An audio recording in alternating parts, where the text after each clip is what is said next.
30,000 feet above Kansas, inside a private jet worth more than most families will see in 3 generations, a baby screamed. For 2 hours and 43 minutes, that cry had echoed through the cabin, and nothing, absolutely nothing could stop it. The nanny, trained at the finest institute in Geneva, had exhausted every technique in her arsenal. Even the pilot, a veteran of 20 years, had never heard anything like it. And then, in row 7, a 13-year-old girl with scuffed sneakers and a donated backpack stood up. She wasn't supposed to be on that plane. She didn't belong in that world.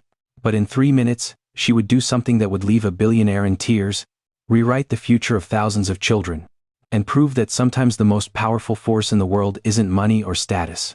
It's presence. This is that story. Hello friends, welcome to our story. Before we dive deeper, please like this video and subscribe. We'd also love to know in the comments where you're watching from. It's truly amazing knowing our stories are connecting with viewers across the world. Her name was Amara Chen, and on that Tuesday morning in late September, she had no idea that a series of impossible coincidences was about to place her in the most unlikely room she'd ever enter. The girl who'd spent her entire life in a 3-room apartment in South Memphis, who'd never been inside anything more expensive than a Greyhound bus, was about to sit across from one of the 10 wealthiest men in America. But how did she get there? That's the question everyone would ask later. Why was a 13-year-old from Lamar Avenue traveling alone to Hartford, Connecticut? Who made the phone call that changed everything? And what exactly did she do in those 3 minutes that made a man, who'd built empires from nothing, realize he knew nothing at all about what mattered? To understand what happened at 30,000 feet, we need to go back 6 days. Back to a hospital room in Memphis.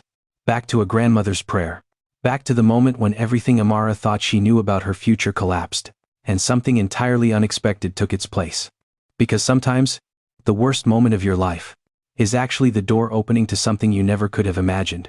Amara lived on the 4th floor of the Riverside Apartments on Lamar Avenue, where the elevator worked 3 days out of 7, and the hallway always smelled like someone's grandmother was cooking greens. She shared that space with her grandmother, Dorothy Chen, a woman who'd raised Amara since she was 4 years old, after Amara's mother died in a car accident on Interstate 40. Her father had never been in the picture. Just a name on a birth certificate, Dorothy kept in a drawer. Amara wasn't supposed to open. Dorothy worked the night shift at FedEx, sorting packages from 11 at night until 7 in the morning, then came home to make Amara breakfast before school. On weekends, she cleaned offices downtown in the Crescent Center, the tall glass building where executives worked. And Dorothy made sure their trash cans were empty. Amara understood sacrifice before she understood multiplication. She knew what it meant when Dorothy said they'd eat rice and beans this week, or when the heat got turned off in January, and they slept in the same bed under 3 blankets. But Dorothy never complained. And she never let Amara feel poor. She'd say, "We've got what matters, baby. We've got each other and we've got God. And that's more than most people walking around with fancy cars." Amara was quiet in a way that made teachers lean in closer when she spoke. While other kids at Mitchell Middle School talked over each other at lunch, Amara sat with her science textbook, reading about ecosystems and chemical reactions, like they were mystery novels. Her teachers noticed. Mrs. Patterson, who taught 8th grade biology, started staying after school twice a week to work with Amara on advanced concepts, things the state curriculum didn't even touch. When the National STEM Scholars Competition opened applications that spring, Mrs. Patterson filled out the paperwork herself and handed it to Amara with a pen. "You're going to win this," she said. And I don't say that lightly. Amara didn't believe her. Kids from Lamar Avenue didn't win national competitions. They didn't get full scholarships to boarding schools in Connecticut. They didn't get futures that looked different from their parents' past. But in May, an envelope arrived. Dorothy opened it with shaking hands, while Amara stood in the doorway, too afraid to hope. And when Dorothy read the words, "Full scholarship, Hartford Academy, all expenses paid," she dropped into a chair and cried for 20 minutes straight. Amara had won. She'd actually won.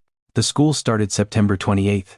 Orientation was mandatory 3 days of meeting teachers, settling into dorms, getting acquainted with a world Amara had only seen in movies. Dorothy started saving immediately, pulling extra shifts, skipping meals, so she could put away money for Amara's flight. By mid-September, she had $240, just enough for a one-way ticket on Southwest. She booked it for September 25th, 3 days before orientation. Everything was set. And then, on September 22nd, Dorothy collapsed at work. The supervisors found her on the floor near the conveyor belt, Unconscious, her pulse weak and irregular. They called an ambulance. By the time Amara got the call at school, Dorothy was already at Methodist Hospital on Union Avenue, hooked up to machines that beeped, in rhythm with her struggling heart. The doctors said it was a cardiac event, brought on by exhaustion and stress, and years of pushing her body past what it could handle. She'd need surgery. She'd need rest. She'd need time Amara didn't have. Amara sat in that hospital room for 2 days, holding Dorothy's hand, watching her grandmother sleep under white sheets that smelled like bleach and fear. The flight was in 3 days. If Amara missed orientation, she'd lose her spot. The school had been clear about that, but she couldn't leave. Not while Dorothy was here. Not while the monitors beeped, and the nurses came in every hour to check vitals. On the second night, Dorothy woke up around 9. Her voice was weak, but her grip on Amara's hand was firm. "You're still here," she whispered. And Amara nodded, tears already forming. Dorothy shook her head slowly. "Baby, you can't miss that flight. This is your future. I'll be fine, these doctors know what they're doing, but you need to go." Amara tried to argue, but Dorothy cut her off. "I didn't work 3 jobs for 13 years so you could sit in this hospital room with me. You're going to Hartford. You're going to make something of yourself. That's how you honor me. That's how you make this worth it." Amara wanted to scream. Wanted to say that none of it mattered if Dorothy wasn't okay. But she saw the look in her grandmother's eyes. The same look she'd had when Amara brought home straight A's. When she won the science fair, when the acceptance letter came. Pride. Unmovable, unshakable pride. And Amara couldn't take that away from her. The next morning, Amara checked the flight. Still scheduled. But when she got back to the apartment to pack, her phone rang. It was Southwest Airlines. Due to mechanical issues, Flight 1427 to Hartford had been canceled. The next available flight wasn't until October 2nd, 5 days after orientation started. Amara felt something crack inside her chest. She called the school, explained the situation, begged them to make an exception. The admissions officer was polite but firm. "We understand your circumstances, but orientation is non-negotiable. If you can't be here by the 28th, we'll have to offer your spot to the next student on the wait list." Amara hung up and stared at the wall. She'd come so close, so impossibly close. And now it was gone. She didn't tell Dorothy. She went back to the hospital that afternoon and lied. Said everything was fine, the flight was still on. She'd be leaving tomorrow. Dorothy smiled, relieved, and told her to be safe, to call every day, to remember where she came from. Amara kissed her grandmother's forehead, and left before the tears came. That night, alone in the apartment, Amara sat by the window, and watched planes rise into the sky from Memphis International, their lights blinking like distant stars. She didn't pray. She didn't hope. She just sat there, numb, wondering what she was supposed to do now. And then, at 11:47 at night, the phone rang. And what happens next in Amara's story, nobody saw coming. Not her. Not her grandmother. Not even the man on the other end of that phone call. But before we get there, I need to know you're still with me. If this story has you holding your breath, type "I'm still here" in the comments right now. Let's see who's ready for what comes next, because I promise you, this is where everything changes. Amara didn't recognize the number. It was a 203 area code Connecticut. And for a second she thought maybe it was the school, calling to tell her they'd changed their mind, that they'd make an exception after all. She answered on the 4th ring. Her voice was quiet, cautious. "Hello?" The man on the other end was polite, almost formal. His voice had the kind of smoothness that came from boardrooms and conference calls. He said, "Is this Amara Chen?" And when she said yes, he continued, "My name is Richard Lawson. I'm calling on behalf of a private party, who prefers to remain anonymous. We understand you've been accepted to Hartford Academy, and that your travel arrangements have fallen through." There was a pause, and Amara's heart started beating faster. She didn't understand what was happening, didn't know if this was real, or some kind of scam. The man continued, "We have a private flight departing from Memphis International, tomorrow morning at 9, heading to Hartford. There's an available seat. We'd like to offer it to you, no cost, no obligation. All we ask is that you arrive at the private terminal by 8:30. Amara's mouth went dry. She couldn't speak. The man's voice softened slightly. "I know this sounds unusual, and I understand if you're hesitant, but I can provide you with verification, references, documentation, whatever you need to feel safe. This is a legitimate offer, Miss Chen. Someone heard about your situation and wants to help. That's all." Amara's first instinct was to say no, to hang up, to assume this was too good to be true. Because, in her experience, things that sounded too good usually were. But something in the man's voice made her hesitate. She asked who it was, who wanted to help her, and he said he couldn't disclose that information. But he could give her a company name to verify, a phone number she could call, to confirm the flight was real. He gave her the details. Executive Charter Services. A number she could look up independently. A flight manifest she could check. He said, "Take your time. Call us back if you decide you want the seat, but we'll need to know by 7 in the morning." Then he hung up. Amara sat there, staring at her phone, her mind racing. She didn't know what to do. She didn't know if she should trust this, if she should tell Dorothy, if she should even consider getting on a plane with strangers. But she wrote down the information. And at midnight, she called the number he'd given her. A woman answered, professional, calm. "Executive Charter Services, how can I help you?" Amara asked if there was a flight tomorrow morning to Hartford, and the woman confirmed it without hesitation. She asked if there was a passenger named Amara Chen on the manifest, and the woman said, "Yes, we have you listed as a guest passenger, courtesy booking." Everything checked out. It was real. Amara didn't sleep that night. She sat on the edge of her bed, staring at the small suitcase she'd packed days ago. The one she thought she'd never use. At 6 in the morning, she called the number back, and said she'd take the seat. Richard Lawson answered, sounded pleased, and told her a car would pick her up at 8. She asked again who was behind this, and he said only that it was someone who believed in giving young people opportunities. That was all she'd get. At 7, Amara went to the hospital.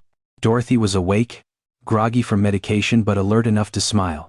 When Amara walked in, Amara told her the flight was back on, that everything was fine, that she'd be leaving in an hour. She didn't mention the private jet, didn't mention the mysterious phone call. Because she didn't want Dorothy to worry, didn't want her to think something strange was happening. Dorothy squeezed her hand and said, "I'm so proud of you, baby. You're going to do incredible things." Amara kissed her forehead, whispered "I love you," and left before she started crying. At 8:15, a black sedan pulled up outside the Riverside Apartments. The driver, an older man in a suit, stepped out and opened the door for her. He didn't ask questions, didn't make small talk, just loaded her suitcase into the trunk, and drove her to the airport in silence. The private terminal at Memphis International was nothing like the main airport. It was quiet, almost empty, just a small building with leather chairs and glass walls overlooking the runway. Amara walked in, clutching her backpack, feeling completely out of place. A woman at the desk smiled at her, checked her name against a list, and said, "You're all set, Miss Chen. The flight is ready whenever you are." She led Amara through a side door and onto the tarmac, where a sleek white jet sat waiting, its engines humming softly. Amara had never seen anything like it. It looked like something from a movie, something people like her didn't touch, didn't even get close to. But the woman gestured toward the stairs, and Amara climbed them, her legs shaking slightly. When she stepped inside, her breath caught. The interior was all cream leather and polished wood, with seats that looked more like armchairs, and a chandelier, an actual chandelier, hanging from the ceiling. She stood there, frozen, until a flight attendant in a crisp uniform smiled at her and said, "Welcome aboard, you can sit anywhere you'd like." Amara chose a seat near the window, set her backpack down, and tried to make herself as small as possible. She didn't belong here. She knew that. But she was here, and she didn't know why. A few minutes later, another passenger boarded. Amara looked up and saw a woman in her 30s, dressed in a gray blazer, carrying a leather briefcase. She nodded politely at Amara, and took a seat near the front. Then, a minute later, a man stepped onto the plane, and everything shifted. He was tall, probably in his early 40s, wearing a dark suit that looked expensive. Even to Amara's untrained eye, his face was tired, the kind of exhaustion that went deeper than lack of sleep. He was carrying a baby, maybe 6 or 7 months old, and the baby was crying. Not fussing. Crying. The kind of desperate, inconsolable wail that made everyone in the cabin tense up immediately. Behind him came a woman in a nanny's uniform, looking frazzled and helpless. The man, who Amara would later learn was named David Hastings, moved to the back of the plane and sat down, trying to soothe the baby, bouncing him gently, whispering to him. But the crying didn't stop. The nanny hovered nearby, offering a bottle, a pacifier, a stuffed toy. The baby refused everything. The flight attendant approached, asked if there was anything she could do, and the man shook his head, his jaw tight. "Just get us in the air," he said quietly. The attendant nodded and disappeared into the cockpit. The plane began to taxi. Amara buckled her seatbelt and stared out the window, trying to ignore the crying, trying to focus on the fact that she was actually going to Hartford. That somehow, impossibly, this was happening. But the baby's cries grew louder as the plane lifted off, echoing through the cabin, in a way that made it impossible to think about anything else. Amara glanced back and saw the man holding the baby against his chest, his eyes closed, his face a mixture of frustration and heartbreak. The nanny sat across from him, wringing her hands, looking like she was about to cry herself. 20 minutes into the flight, the baby was still screaming. 30 minutes. 40. The man stood up and paced the narrow aisle, rocking the baby, whispering things Amara couldn't hear. Nothing worked. The nanny tried taking the baby, tried singing, tried everything in her training.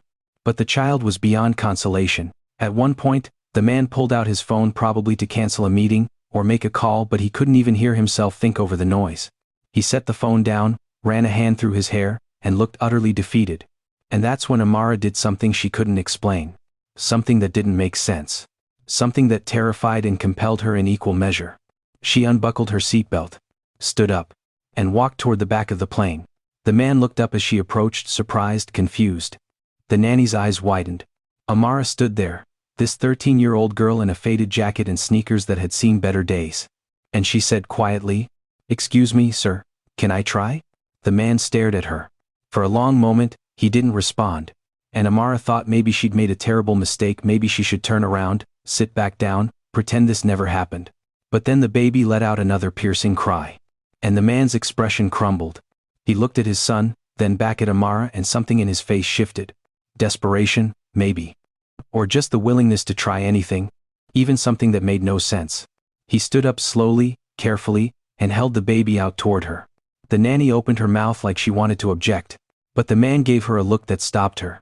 Amara took the baby gently, supporting his head the way she'd seen Dorothy do with the neighbor's kids. She adjusted him so he was resting against her shoulder.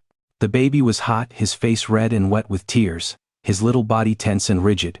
Amara didn't bounce him, didn't shush him. She just held him close and began to hum. It wasn't a song she'd heard on the radio. Wasn't something she learned in school. It was something Dorothy used to hum when Amara was younger, when she couldn't sleep, or when she was scared. Low, rhythmic, almost like a heartbeat. Amara swayed slightly, just a gentle rocking motion, and kept humming. 15 seconds passed. The baby's cries softened. Just a little. 30 seconds. The wails turned into whimpers. A minute. His breathing began to slow, his tiny body relaxing against Amara's shoulder. The man stood frozen, watching.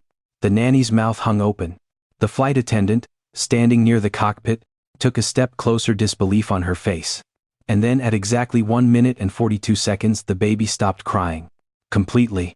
He let out one last shuddering breath, nestled his head into the crook of Amara's neck, and closed his eyes. Silence followed, so profound Amara could hear the hum of the jet engines. The faint sound of air circulation, her own heartbeat pounding in her ears.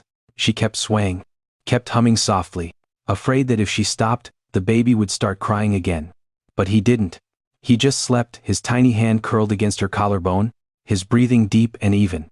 The man David Hastings took a step back and sat down heavily in his seat. He put his face in his hands. And then, to Amara's shock, his shoulders started to shake. He was crying. Not loud, not dramatic. Just silent tears he tried to hide behind his palms. The nanny looked away, giving him privacy. Amara stood there, holding this stranger's child, not knowing what to do. Not understanding what had just happened. All she knew was that for the first time since that phone call last night, she felt like maybe, just maybe, she was exactly where she was supposed to be. For the next 15 minutes, nobody on that plane spoke. Amara stood near the back, gently rocking the baby, afraid to move, afraid to sit down, afraid to do anything that might wake him. David Hastings sat in his seat, staring at nothing, his hands clasped together like he was praying, or trying to hold himself together. The nanny had retreated to a seat near the front, giving them space, her face a mixture of relief and confusion. Finally, the flight attendant approached quietly and whispered to Amara, "Would you like to sit down? I can bring you a pillow to support him." Amara nodded, grateful, and carefully lowered herself into the seat across from David. The attendant returned with a small pillow, and Amara positioned it under her arm so the baby could rest more comfortably. He didn't stir. Just kept sleeping, his face peaceful now, all the tension gone. David looked up at her, then really looked at her, and his voice when he spoke was rough, like he'd swallowed gravel. "How did you do that?" Amara didn't know how to answer. She shrugged slightly, careful not to jostle the baby. "My grandmother used to say that babies cry for 3 reasons: they're hungry, uncomfortable, or they feel alone. Your son didn't want the bottle, and you checked if he was uncomfortable, so I thought maybe he just needed to feel like someone was there. Not trying to fix him. Just being there." David's eyes filled with tears again, and he looked away quickly, embarrassed. He wiped his face with the back of his hand and took a deep breath. "I've been trying everything," he said quietly, more to himself than to Amara. "Hired the best nanny in the country. Bought every book, every device, everything they said would help. And nothing worked. Nothing." He paused, his voice breaking slightly. "I thought I was doing it right. I thought if I gave him everything, if I made sure he had the best of everything, that would be enough." Amara didn't respond. She just listened, the way Dorothy had taught her to listen when someone needed to talk. David continued, his words tumbling out now like he couldn't stop them. "His mother died 6 months ago. My wife? She died the day he was born. Complications during delivery. They tried everything, but she just bled out and there was nothing anyone could do. One minute I was about to be a father and a husband, and the next I was just a father. And I didn't know how to be that without her." Amara felt her chest tighten. She looked down at the baby in her arms, this tiny person who'd never know his mother, and she thought about her own mother, the one she barely remembered, the one who existed mostly in photographs and Dorothy's stories. David wiped his eyes again and let out a bitter laugh. "I've spent the last 6 months running meetings, conferences, calls, deals, anything to not be still. Anything to not think about the fact that she's gone and I'm supposed to raise this child alone and I have no idea what I'm doing. I tell myself I'm working for him, building a future for him, making sure he's taken care of. But the truth is," he said, his voice dropping to almost a whisper, "I've been too afraid to just be with him. Because every time I look at him, I see her. And it hurts too much." Amara swallowed hard. She didn't know what to say to that. What could a 13-year-old girl from Lamar Avenue say to a man who'd lost everything and had everything at the same time? But then she thought about Dorothy, lying in that hospital bed, telling Amara to go, to not waste this opportunity. And she thought about all the nights Dorothy came home exhausted but still made time to sit with Amara, to ask about her day, to just be there. So Amara said quietly, "My grandmother works 3 jobs. She's in the hospital right now because her heart gave out from working so hard. But she told me to come anyway. She said I had to go to Hartford, that this was my future, and she'd be fine. I didn't want to leave her. But she made me promise." David looked at her, really looked at her. And for the first time seemed to register that this wasn't just some kid who happened to be on his plane. "Who are you?" he asked softly. "Why are you on this flight?" Amara told him everything. The scholarship. The canceled flight. The mysterious phone call. The stranger who offered her a seat on a private jet for reasons she still didn't understand. David listened without interrupting, and when she finished, something changed in his expression. He leaned forward, elbows on his knees, and said, "That was me. I made that call." Amara's heart skipped. "What?" David nodded. "I heard about your situation through a colleague whose wife volunteers with Memphis youth programs. She mentioned this brilliant kid who'd won a national scholarship but couldn't get to the school because of a canceled flight.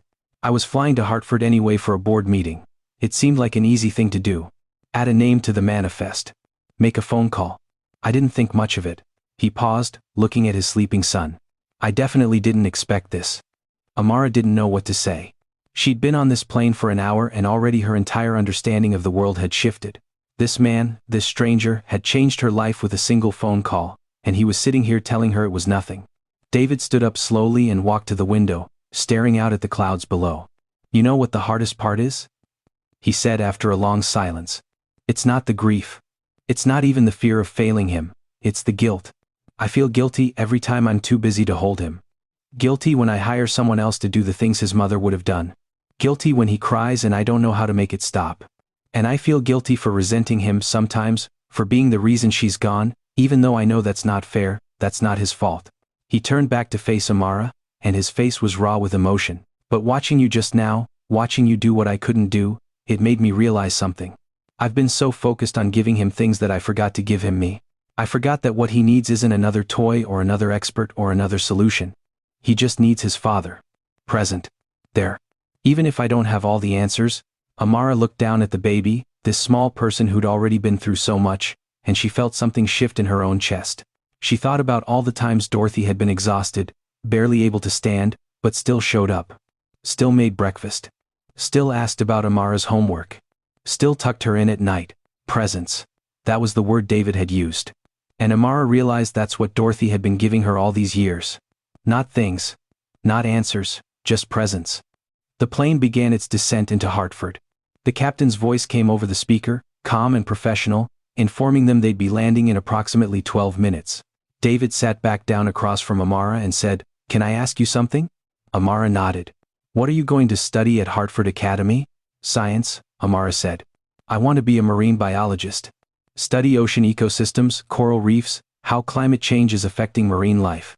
David smiled, a real smile this time, the first she'd seen from him. "That's incredible. We need more people like you. People who care about the world, not just what they can take from it." He paused, then said, "I run a venture capital firm. We invest in technology, mostly.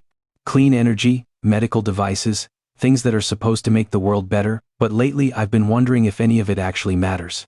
If I'm just moving money around while the world burns and my son grows up without really knowing me." Amara didn't have an answer for that. She wasn't sure anyone did. But she said, "My grandmother always tells me that you can't control everything. You can only control what you do with the time you have. How you show up, who you choose to be."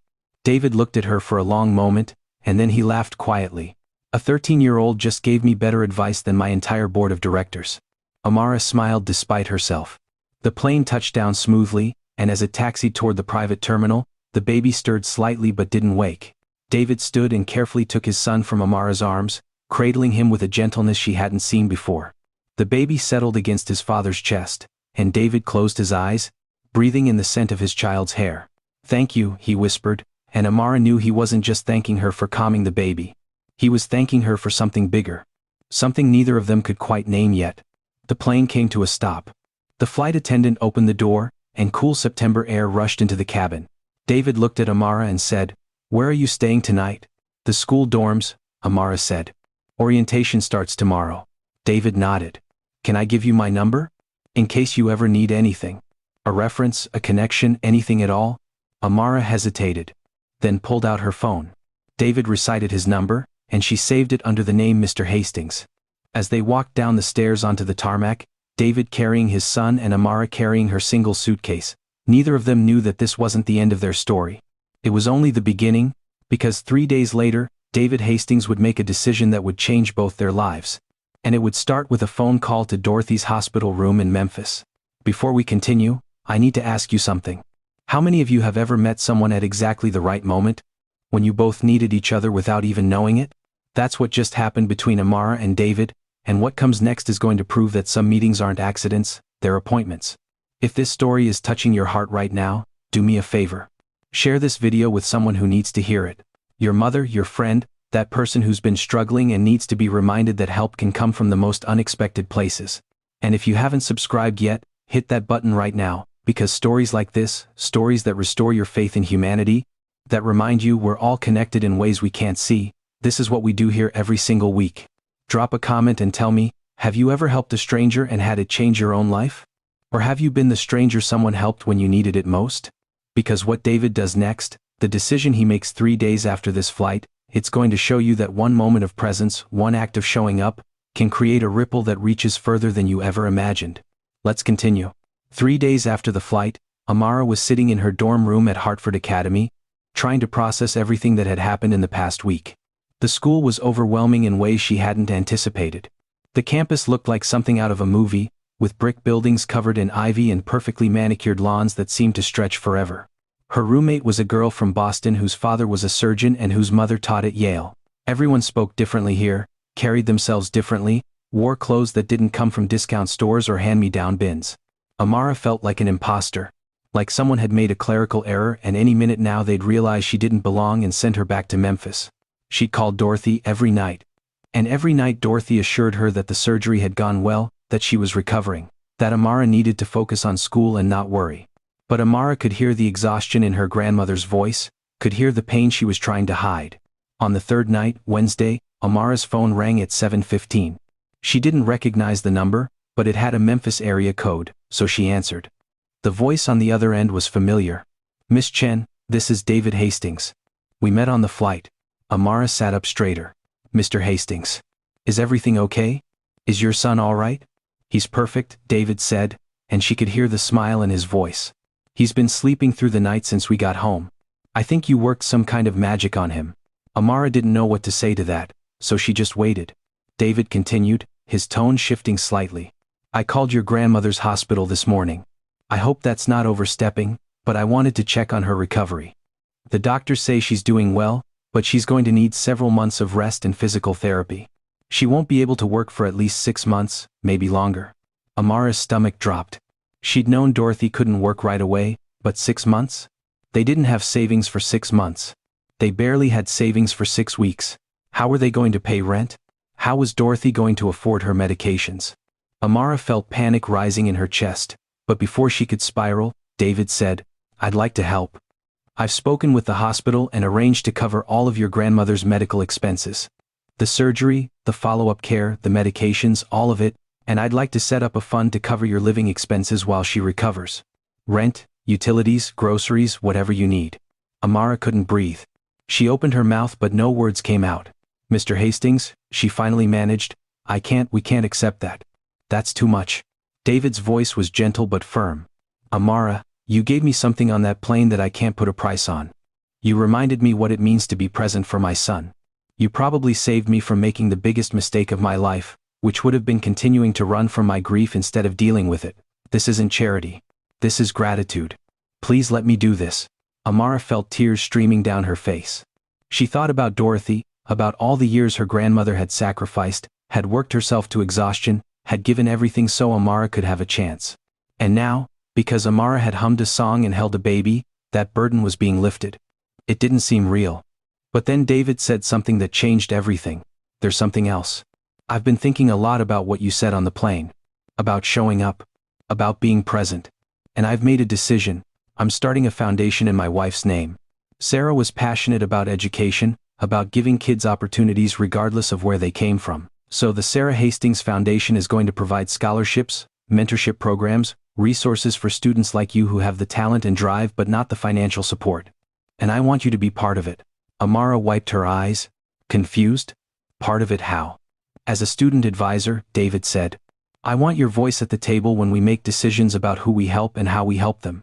Because you understand something that people like me, people who grew up with money, don't understand. You know what it's like to be brilliant and hungry and scared that one canceled flight could destroy your future. I need that perspective. The foundation needs it. Amara couldn't believe what she was hearing. She was 13 years old. She'd been at this school for 3 days, and a billionaire was asking her to help run a foundation. It was impossible. It was absurd. But David wasn't finished. The foundation launches in 6 months. By then, you'll have settled into Hartford, you'll understand this world better, and you'll be ready. I'm not asking you to do this alone. I'm asking you to grow into it. To learn alongside me. Because if I'm being honest, I have no idea what I'm doing either. I just know that what happened on that plane, that moment when you stepped up and did what needed to be done even though you were scared, that's the kind of courage this world needs more of. That's what Sarah would have wanted. 1 year later, on a bright Saturday morning in September, Amara stood on a stage in downtown Hartford, looking out at a crowd of over 300 people. The community center behind her was brand new, its glass doors gleaming in the sunlight, and above the entrance hung a sign that read Sarah Hastings Foundation Center for Youth Excellence. Dorothy sat in the front row, healthy now, her face glowing with pride. Next to her was David, holding 18-month-old Caleb on his lap. The baby was clapping his hands, not understanding what was happening, but delighted by the energy in the crowd. Amara had spent the past year in ways she never could have imagined. She'd maintained straight A's at Hartford Academy while attending monthly foundation meetings, helping review scholarship applications, speaking with students who reminded her of herself. Kids from Detroit and Phoenix and rural Alabama, who had big dreams and empty bank accounts. She'd learned to navigate boardrooms and conference calls. Learned that her voice mattered even when she was the youngest person in the room. Learned that wisdom didn't come from age or money, but from experience and heart. The foundation had awarded 68 scholarships in its first year. Full rides to private schools, colleges, vocational programs. Whatever path the student wanted, the foundation supported it. But more than that, they'd created mentorship networks. Connecting students with professionals in their fields of interest, they'd established emergency funds for families facing medical crises or unexpected hardships. They'd built this center, a place where young people could study, get tutoring, attend workshops, dream bigger than their circumstances suggested they should. Amara stepped up to the microphone, her hands shaking slightly. Public speaking still terrified her, but Dorothy had taught her that courage wasn't the absence of fear, it was doing what mattered despite the fear. She looked out at the crowd and began. A year ago, I was sitting in a hospital room in Memphis, watching my grandmother recover from a heart attack and believing that my future was disappearing. I'd won a scholarship I couldn't use because I couldn't afford to get there. I felt helpless and angry and scared. And then a stranger made a phone call. She paused, glanced at David. He nodded encouragingly. That stranger didn't know me. He didn't know me anything. But he made space for me anyway. He gave me a chance. And on that flight to Hartford, I learned something that changed how I see the world. I learned that the most valuable thing we can give each other isn't money or opportunities or even answers. It's presence. It's showing up. It's saying I see you, I believe in you, and I'm here. The crowd was silent. Listening, Amara continued. My grandmother worked 3 jobs for 13 years to give me a chance at a better life. She sacrificed her health, her time, everything she had. And when I asked her why, she said, because you matter, baby. Because your dreams matter. Because the world needs what you have to give. David stood up from his seat, still holding Caleb, and joined Amara on stage. He put a hand on her shoulder, and when he spoke, his voice carried across the crowd. I built a career on making smart investments, on identifying opportunities and taking calculated risks. But the best decision I ever made wasn't in a boardroom. It was listening to a 13-year-old girl on a plane who taught me that my son didn't need another nanny or another expert. He needed his father, present, engaged, willing to sit in the discomfort of grief and still show up anyway. David looked down at Caleb, who reached up and grabbed his father's face with both small hands. This foundation exists because of Amara. Because she had the courage to stand up and help a stranger's baby when she had every reason to stay in her seat and mind her own business. Because she reminded me that the greatest currency in the world isn't wealth or power. It's compassion. It's being willing to see someone else's pain and say, I can help with that. The crowd erupted in applause. Dorothy wiped tears from her eyes. And Amara, standing there on that stage, realized that the canceled flight hadn't been a disaster. It had been a door opening, a redirection toward something she never could have planned but desperately needed. After the ceremony, as people filtered into the center to tour the facilities, Amara found herself standing alone with David and Dorothy in a quiet corner. Caleb had fallen asleep on David's shoulder, his mouth slightly open, completely peaceful. Dorothy reached out and took Amara's hand. I need you to understand something, baby. What you did on that plane, what you've done this year, that's not luck, that's character. That's who you are. You show up for people, you always have. Amara squeezed her grandmother's hand, thinking about all the ways Dorothy had shown up for her over the years. The early mornings and late nights. The sacrifices that went unspoken. The love that never wavered even when everything else did. David shifted Caleb slightly and said, I've been thinking about something you told me on the plane. You said your grandmother taught you that babies cry for 3 reasons: hungry, uncomfortable, or lonely. I think adults are the same way. We just hide it better. We fill our lives with noise and busyness and distractions, but underneath it all, we're crying out for the same things. To be seen. To be cared for. To know we're not alone. He looked at Amara with an expression of deep respect. You saw that in my son. But you also saw it in me, and I'll spend the rest of my life grateful for that. So let me ask you this. Do you believe Amara was on that plane by accident? Or was it something more? Was it destiny, divine intervention, or just a series of coincidences that happened to line up perfectly? Drop your answer in the comments right now, and tell me, have you ever been the person someone needed without even knowing it? Have you ever shown up for a stranger and had it change your life? Share this video with someone who needs to hear it today. Someone who's struggling. Someone who's forgotten that small moments can create massive change.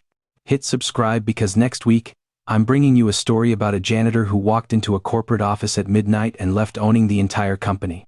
You won't believe how it happened. Thank you for watching. Your presence here matters. I'll see you in the next one.